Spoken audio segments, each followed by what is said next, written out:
भारत का राष्ट्रीय संवत क्या है? शक संवत। और शक संवत कब से प्रारंभ हुआ है? 78 ईस्वी से।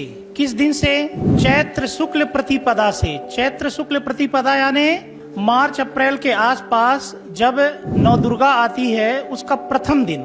लेकिन हमारे देश का वास्तव में राष्ट्रीय संवत या कैलेंडर शक संवत की जगह विक्रम संवत होना चाहिए। विक्रम संवत प्रारंभ हुआ था 57 ईसा पूर्व में कार्तिक शुक्ल प्रतिपदा के दिन। कार्तिक शुक्ल प्रतिपदा यानी दिवाली के दूसरे दिन, जिस दिन गोवर्धन पूजा की जाती है। और विक्रम संवत शक संवत से ज्यादा प्राचीन संवत है। पहले उज्जैन और आसपास के जो ज्योतिषी थे वो ज्योतिष की गणनाओं में विक्रम संवत का ही उपयोग करते थे। लेकिन उज्जैन में 78 ईस्वी में शकों का अधिकार हो गया और इस क्षेत्र में शकों ने अपने नाम पर एक नया संवत, नया कैलेंडर चला दिया, शक संवत।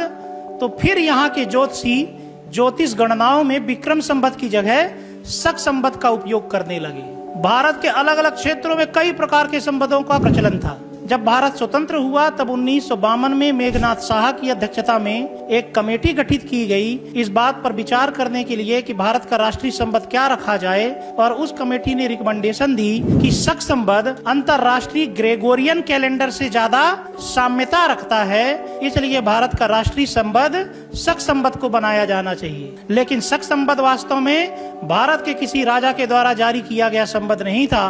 भारत के महान राजा विक्रमादित्य के द्वारा जारी किया गया संवत विक्रम संवत था, जिसे प्रारंभ में कृत संवत कहा जाता था, बाद में मालव संवत कहा गया और गुप्त काल के बाद 9वीं शताब्दी ईस्वी के बाद इस संवत को विक्रम संवत कहा गया। और यह संवत कार्तिक शुक्ल प्रतिपदा के दिन से प्रारंभ हुआ था, जिस दिन हमारे देश में गोवर्धन पूजा नामक उत्सव मनाया जाता है। तो बहुत सारे विद्वान ऐसा मानते हैं कि इस देश का राष्ट्रीय संवत शक संवत की जगह विक्रम संवत बनाया जाना चाहिए और हमारे हिंदू धर्म का 9 वर्ष चैत्र शुक्ल प्रतिपदा से प्रारंभ न मान करके कार्तिक शुक्ल प्रतिपदा अर्थात गोवर्धन पूजा से प्रारंभ माना जाना चाहिए।